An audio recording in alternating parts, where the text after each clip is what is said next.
Nag-trend na nga to guys, and I will tell you why.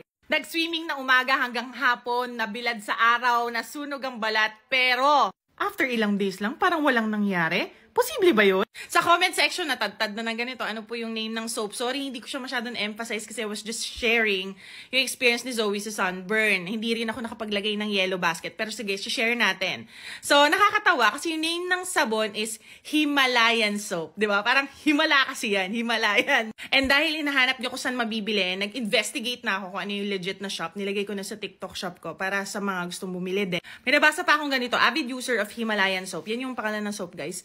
May Bella Amore, yan lang po nakapagpagaling sa skin disease ko. So, kala ko rashes lang kaya niya, dryness, pero pwede rin pala siya sa mga sakit-sakit sa balat. So, ayan guys, info lang, mali yung akala ng iba na pinaderma, kaya parang walang nangyari dun sa grabing sunburn na nakita dun sa video, tapos after ilang days parang wala lang.